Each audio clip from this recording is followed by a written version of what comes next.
श्री सच्चिदानंद सद्गुरु साईनाथ महाराज की जय. ஸ்ரீ சாயி சச்சரித்தம் ஸ்ரீ சாய்பாபாவின் அற்புத வாழ்க்கையும் உபதேசங்களும் காலஞ்சென்ற ஹேமந்த் பந்த் அவர்களால் எழுதப்பட்ட மராட்டிய மூலத்தில் இருந்து மொழிபெயர்க்கப்பட்டது. இது சாய்பாபாவின் வாக்கு. எவர் ஒருவர் எனது மண்ணான ஷீரடியில் காலடி எடுத்து வைக்கிறாரோ அந்த சமயத்தில் இருந்து அவருடைய சிரமங்கள் படிப்படியாக குறைய துவங்கிவிடும். அவர்களுடைய வீட்டில் குறைவில்லாத செல்வம் சேர துவங்கிவிடும். அத்தியாயம் 8. மானிட பிறவியின் சிறப்பு பற்றி, மேலும் சாய்பாபா உணவு பிச்சை எடுத்தல் பற்றியும், பாய்ஜாபாவின் சேவை பற்றியும், சாய்பாபாவின் படுக்கை மற்றும் குஷால் சந்திடம் அவருக்குள்ள பிரேமை பற்றியும் இந்த அத்தியாயங்களில் பார்ப்போம். இப்போது முந்தைய அத்தியாயத்தில் குறிப்பிட்டுள்ளபடியே மனித வாழ்க்கையின் முக்கியத்துவத்தை பற்றி ஹேமந்த் பந்த் பலப்பட கூறிய பின்பு சாய்பாபா அவரது உணவை எப்படி அடுத்தவர்களுக்கு பகிர்ந்து கொடுத்தார், எவ்வாறு பாய்ஜாபாய் அவர்களுக்கு சேவை செய்தார், எவ்வாறு அவர் மசூதியில் தாத்யா கோத்தே பாட்டீலுடன் மகால்சாபதியுடனும் உறங்கினார், எவ்வாறு ரஹாதாவை சேர்ந்த குஷால் சந்தை விரும்பினார் என்பவைகளை விளக்கி சொல்லுகிறார் ஹேமந்த் பந்த். மானிட பிறவியின் சிறப்பு. இவ்வியத்தகு பிரபஞ்சத்தில் கடவுள் பல கோடிக்கணக்கான மோட்சம், நரகம், நிலம், கடல், வானம், இடைப்பகுதிகள் ஆகியவைகளை ஆக்கிரமித்துக் கொண்டிருக்கும் ஜீவராசிகளை, அதாவது மனிதர்கள், மிருகங்கள், பூச்சிகள், தேவர்கள், உபதேவதைகள் உட்பட சிருஷ்டி செய்திருக்கிறார். எவருடைய புண்ணியங்கள் மேம்படுகிறதோ அவர்கள் தங்களின் செய்கைகளின் பலன்களை மகிழ்ந்து அனுபவிக்கும் தோறும் மோட்சத்திற்கு சென்று வாழ்கிறார்கள். அது முடிந்த பிறகு அவர்கள் கீழே இறங்கி இவ்வாறாக பிறப்பிடிக்கிறார்கள். தீமைகள், பாவங்கள் அதிகமுள்ள ஆத்மாக்களோ நரகத்திற்கு சென்று தாங்கள் தகுதியுள்ளதோறும் தங்கள் தீவினைகளின் பலன்களை அனுபவித்து அவதியுறுகிறார்கள். நல்வினை, தீவினை இரண்டும் சம அளவாய் இருப்பின் அவர்கள் மீண்டும் இவ்வுலகில் பிறக்கின்றனர். தங்களது சுயமான முக்திக்கு உழைக்கும் முயற்சிக்கு மீண்டும் ஒரு வாய்ப்பு தரப்படுகிறார்கள். முடிவாக தமது நல்வினை, தீவினை இரண்டுமே முழுமையாக அகற்றப்படும் போது அவர்கள் சுதந்திரமடைந்து விடுவிக்கப்பட்டவர்களாகிறார்கள். ரத்தின சுருக்கமாக கூறுவதென்றால் அவரவர்களின் செய்கைகளுக்கும் நுண்ணறிவு, மனப்பண்பாட்டிற்கு ஏற்ப பிறவிகளை பெறுகிறார்கள். மானிட உடம்பின் தனிச்சிறப்பு. நாம் அனைவரும் அறிந்தபடியாக சர்வ ஜீவராசிகளுக்கும் 4 விஷயங்கள் பொதுவானதாகும். அதாவது உணவு, உறக்கம், பயம், புணர்ச்சி முதலியவை ஆகும். மனிதனுடைய விஷயத்தில் அவன் ஒரு சிறப்பான சாமர்த்தியத்துடன் இயற்கையாகவே ஆக்கப்பட்டிருக்கிறான். அதாவது மற்ற எல்லா பிறப்பாலும் அடையப்பட இயலாத ஞானத்தின் மூலம் அவன் கடவுள் காட்சியை பெறலாம். இக்காரணத்திற்காகவே தேவர்கள் மனிதனது நிலையை குறித்து பொறாமைப்படுகிறார்கள்.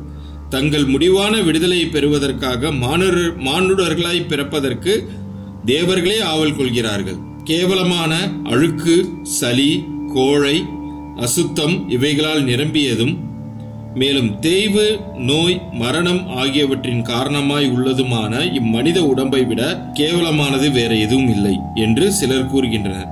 இது ஓரளவிற்கு உண்மை என்பதில் ஐயமில்லை. இவ்வாறான குற்றம் குறைகள் இருப்பினும் இம்மனித உடம்பின் சிறப்பான மதிப்பு யாதெனில் ஞானத்தை அடைய மனிதனுக்கு ஆற்றல் இருக்கிறது என்பதே ஆகும். மனித உடம்பினால் மட்டுமே அல்லது அதன் பொருட்டே அழியக்கூடிய நிலையில்லாத உடம்பின் தன்மையை பற்றியும், இவ்வுலகத்தை பற்றியும், புலன் இன்பங்களின் மீது வெறுப்பையும், நித்திய அனுத்திய வஸ்துக்களை பகுத்தறியும் விவேகத்தையும், இங்கனமாக அதன் மூலம் கடவுள் காட்சியையும் ஒருவன் எய்த இயலுகிறது. அதன் அசுத்த தன்மைக்காக நாம் உடம்பை புறக்கணித்தோமானால் கடவுள் காட்சியை பெறும் வாய்ப்பை இழக்கிறோம். அதையே சீராட்டி புலன் இன்பங்களின் பின்னால் ஓடுவோமானால் அது விலை மதிப்பற்றதாகையால் நாம் நரகிடை வீழ்வோம். எனவே நாம் பின்பற்ற வேண்டிய ஒழுங்கான நெறிமுறையானது பின்வருமாறு. உடம்பை புறக்கணிக்கவோ விரும்பி செல்லமாக பராமரிக்கவோ கூடாது.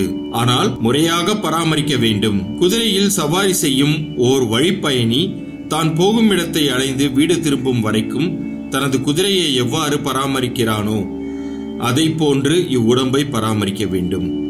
இவ்வுடம்பு இவ்விதமாக எப்போதும் வாழ்க்கையின் உச்ச உயர்வு நோக்கமான கடவுள் காட்சி அல்லது ஆத்ம அனுபூதியை அடையவே உபயோகப்படுத்த வேண்டும். பல்வேறு ஜீவராசிகளையும் கடவுள் படைத்தார். எனினும் அவைகளில் எதுவும் அவர் தம் வேலையை அறிந்து பாராட்ட இயலாது ஆதலால் அவர் திருப்தியடையவில்லை.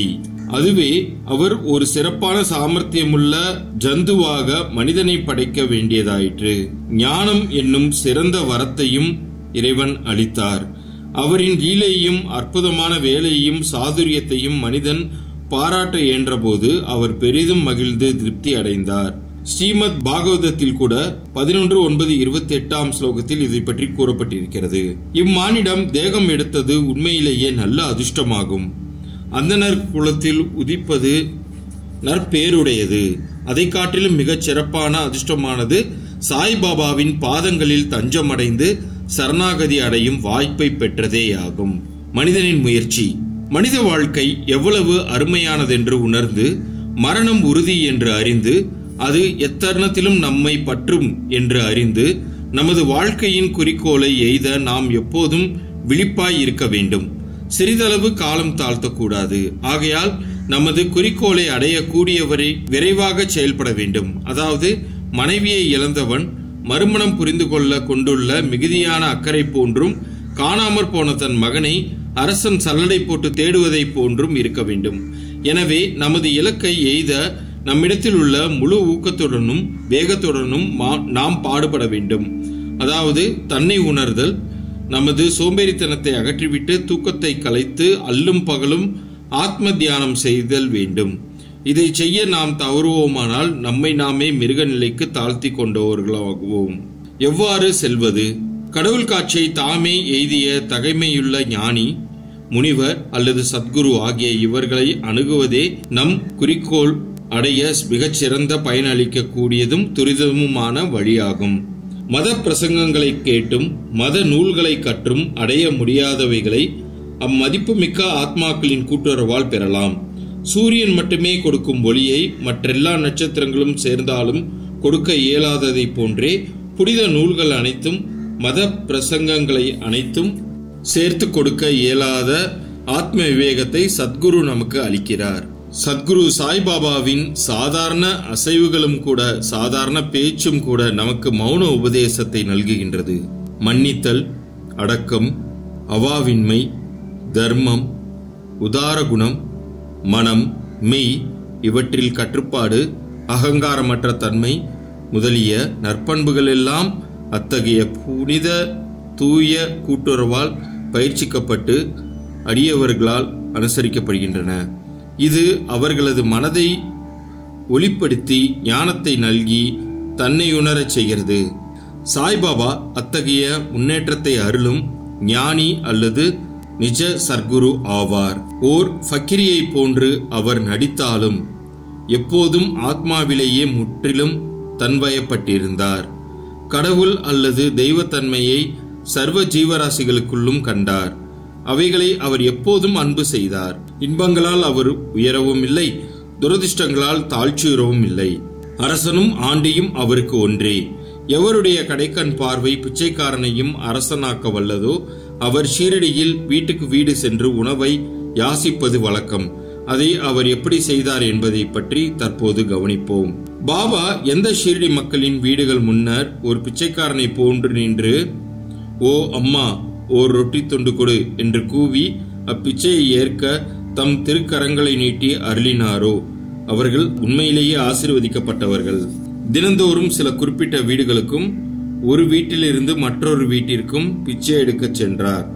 திரவ ஆகாரமான சூப், காய்கறிகள், பால், மோர் முதலியவற்றை தகர குவளையிலும், சோறு, ரொட்டி முதலிய திடப்பொருட்களை துண்டிலும் வாங்கிக் கொண்டார். பாபாவுக்கு தம் நாவு மேல் கட்டுப்பாடு உண்டாதலால் அது சுவை அறிவதில்லை. எனவே பல்வேறு பொருட்களை ஒன்று கூட்டிய ருசியை எப்படி அவர் பொருட்படுத்த முடியும்? துண்டிலும் தகர குவளையிலும் கொண்டு வரப்பட்ட எல்லா உணவுப் பொருட்களும் ஒன்று கலக்கப்பட்டு பாபாவால் அவர் மனம் நிறைவெய்தும் வண்ணம் பகிர்ந்து உட்கொள்ளப்பட்டது. சில குறிப்பிட்ட பதார்த்தங்கள் சுவையானவையாகவோ மாறாகவோ இருப்பினும் பாபா தமது நாக்கு முழுவதும் சுவையுணர்வையே இழந்துவிட்டதை போல அதை பற்றி கவலைப்படுவதும் கவனிப்பதும் இல்லை. பாபா மதியம் வரை பிச்சை எடுத்தார். ஆனால் பிச்சை எடுப்பது மிகவும் நீதி இல்லாதிருந்தது. சில நாட்களில் சில சுற்றுகளை சென்றார். சில நாட்களில் பகல் 12 மணி வரை எடுத்தார். இவ்வாறு சேர்க்கப்பட்ட உணவு ஒரு சட்டையில் கொட்டப்பட்டது. நாய்களும் காக்கைகளும் பூனைகளும் அதிலிருந்து தாராளமாக சாப்பிட்டன. பாபா அவைகளை விரட்டி அடித்ததே இல்லை. மசூதியை பெருக்கிய பெண்மணி 10 அல்லது 12 ரொட்டி துண்டுகளை தன் வீட்டிற்கு எடுத்துச் சென்றாள். அவள் அப்படி செய்வதை யாரும் தடை செய்யவில்லை.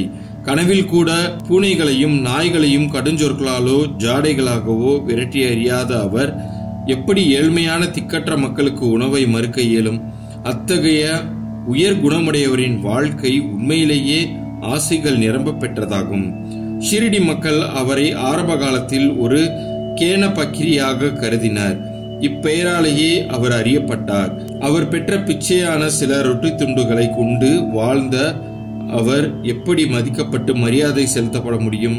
ஆனால் இந்த பக்கிரியோ உள்ளத்திலும் கையிலும் மிகவும் தாராளமானவராகவும் அவாவற்றவராகவும், அதாவது எதன் மீதும் ஆசை கொள்ளாதவராகவும் தர்ம சிரத்தையுடையவராகவும் இருந்தார். திறமில்லாதவராயும் இருப்பு கொள்ளாதவராயும் புறத்தில் தோன்றினாலும் அகத்தில் உறுதியுள்ளவராயும் நிதானம் உள்ளவராயும் இருந்தார்.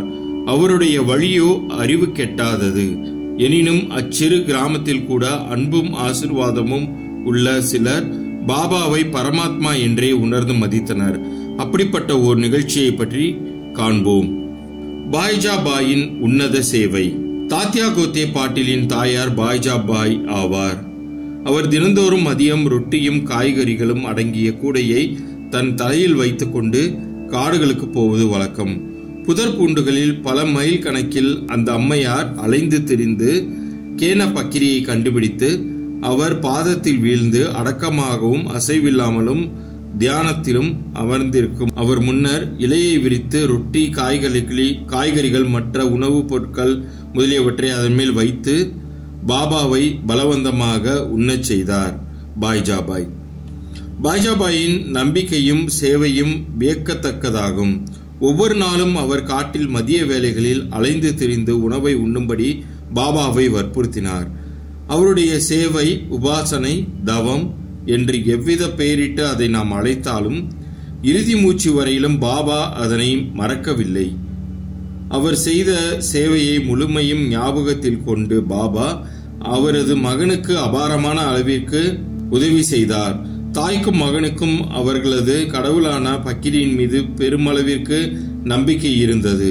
பாபா அவர்களிடம் அடிக்கடி ஆண்டித்தனமே உண்மையான பிரபுத்தன்மையாகும், ஏனெனில் அது எப்போதும் நிலைத்திருக்கிறது. புகழ்பெற்ற பிரபுக்கள் எல்லாம், அதாவது அவர்கள் சேர்த்த செல்வங்கள் எல்லாமும் கூட நிலையற்றவை என்று கூறுவார். சில ஆண்டுகளுக்கு பின்னால் பாபா காட்டுக்கு போவதை விட்டுவிட்டு கிராமத்தில் வசிக்க தொடங்கினார். தமது உணவை மசூதியிலேயே உட்கொள்ள தொடங்கினார். பாய்ஜாபாயின் காடுகளில் சுற்றி அலையும் தொந்தரவுகள் முற்று பெற்றது. மூவரின் படுக்கையிடம். எவர்களின் உள்ளத்தில் வாசுதேவர் உரைகிறாரோ அந்த ஞானிகள் எப்போதும் ஆசீர்வதிக்கப்பட்டவர்கள். அத்தகைய ஞானிகள் கூட்டுறவை பெறும் அதிர்ஷ்டமுடைய பக்தர்கள் ஆசீர்வதிக்கப்பட்டவர்கள். தாத்யா கோத்தே பாட்டில் பகத் மஹல்சாபதி என்ற அத்தகைய இரு அதிர்ஷ்டசாலிகள் சாய்பாபாவின் கூட்டுறவை சமமாக பங்கிட்டுக் கொண்டனர். பாபாவும் அவர்கள் இருவரையும் சமமாக நேசித்தார். இம்மூவரும் தங்கள் தலைகள் கிழக்கு, மேற்கு, வடக்கு நோக்கி இருக்கும்படியும் தங்கள் கால்கள் எல்லாம் சந்திக்கும்படியும் மசூதியில் தூங்கினர். தங்களது படுக்கையை விரித்து அதன் மீது படுத்துக்கொண்டு பல விஷயங்களை அரட்டையடித்துக் கொண்டும் வம்பு பேசிக்கொண்டும் நள்ளிரவு நெடுநேரம் வரை படுத்திருப்பார். அவர்களுள் யாருக்காவது தூக்கம் அடையாளம் தென்பட்டால் மற்றவர்கள் அவரை எழுப்பிவிட வேண்டும். உதாரணமாக, தாத்யா குரட்டைவிடத் தொடங்கினால் பாபா உடனே எழுந்திருத்து பக்கவாட்டில் அவரை அசைத்து தலையை அழுத்தியும், மகள்சாபதி அவ்வாறு தூங்கினால் அவரை நெருங்கி கட்டி அணைத்தும் கால்களை உதைத்தும் எழுப்பிவிடுவார். இவர் இவ்விதமாக 14 முழு ஆண்டுகள் பாபாவின் மீதுள்ள நண்பர்களால் தமது வீட்டிலுள்ள பெற்றோரை விட்டுவிட்டு தாத்யா மசூதியில் தங்கினார். எத்தனை மகிழ்ச்சியும் மறக்க இயலாதுமான அத்தகைய நாட்கள். அந்த அன்பை எவ்வாறு அளப்பது? பாபாவின் ஆசியை எப்படி மதிப்பிடுவது? தனது தந்தை காலமானதும் தாத்தியா குடும்ப பொறுப்பை ஏற்றார். பின்பு தமது வீட்டிலேயே தூங்க ஆரம்பித்தார். ரஹாதாவைச் சேர்ந்த குஷால் சந்த் ஷிரடியைச் சேர்ந்த கன்பத் கோதே பாட்டீலை பாபா விரும்பினார். அதற்கு சமமாக ரஹாதாவைச் சேர்ந்த சந்திரபன் சேட் மார்வாடியும் விரும்பினார். இந்த சேட் காலமான பின்பு அவர் சகோதரரின் புத்திரரான குஷால் சந்தை அதற்கு சமமாக அல்லது அதற்கு அதிகமாகவே கூட அன்பு செலுத்தி அல்லும் பகலும் அவர் நலத்தில் கண்ணாயிருந்தார் பாபா. சில சமயங்களில் மாட்டு வண்டியிலோ அல்லது குதிரை வண்டியிலோ நண்பர்களுடன் பாபா ரஹாதாவிற்கு செல்வார். அக்கிராமத்து மக்கள் பேண்ட் வாத்திய இசையுடன் வந்து கிராமத்தின் நுழைவாயிலில் பாபாவை வரவேற்று அவர் முன்னால் வீழ்ந்து வணங்குவார்கள். பெரும் வியப்பொலிவுடனும் விழா கோலத்துடனும் அவர் கிராமத்துக்குள் அழைத்துச் செல்லப்படுவார். குஷால் சந்த் அவரை தன் வீட்டுக்கு அழைத்துச் சென்று வசதியாக ஆசனத்தில் அமர்த்தி நல்ல உணவளிப்பார். பின்னர் அவர்கள் சரளமாகவும் மகிழ்ச்சியுடனும் சிறிது நேரம் உரையாடிய பின் அனைவருக்கும் மகிழ்ச்சியையும் ஆசையும் நல்கிவிட்டு பாபா ஷிரடிக்கு திரும்புவார். தெற்கே ரஹாதாவுக்கும் வடக்கே நீம்காவனுக்கும் இடையே சரியான மையப்பகுதியில் ஷிரடி அமைந்துள்ளது. இந்த இடங்களுக்கு அப்பால் பாபா தமது வாழ்நாளில் சென்றதே இல்லை. அவர் எவ்வித ரயில் வண்டியையும் பார்த்ததோ பிரயாணம் செய்ததோ கிடையாது. எனினும் எல்லா வண்டிகள் வரும் புறப்படும் நேரங்கள் எல்லாம் மிகச் சரியாகவே பாபாவுக்கு தெரியும். தாங்கள் பாபாவிடம் விடை பெற்றுக் கொண்ட போது அவரின் அறிவுரைகளின்படி நடந்தவர்கள் நன்மை அடைந்தனர். அதை மதிக்காதவர்கள் பலவித துர்சம்பவங்களுக்கும் விபத்திற்கும் உள்ளானார்கள். இதை பற்றியும் இன்னும் பல நிகழ்ச்சிகள் குறித்தும் அடுத்த அத்தியாயத்தில் காண்போம். ஸ்ரீ சாயியை பணிக. அனைவருக்கும் சாந்தி நிலவட்டும். இது ஷிரடி சாய்பாபாவின் வாக்கு. எவன் ஒருவன் மிகுந்த பொறுமையுடனும் பக்தியுடனும் என்னை நோக்கி அவருடைய பிரார்த்தனைகளை வைக்கிறார்களோ அவர்களுக்கு நிச்சயம் நான் நல்லது செய்வேன். நம்பிக்கையுடன் தொடர்ந்து பொறுமையுடனும் என்னிடத்தில் வாருங்கள். ஷிரடி சாய்பாபா. அத்தியாயம் 8 நிறைவுற்றது.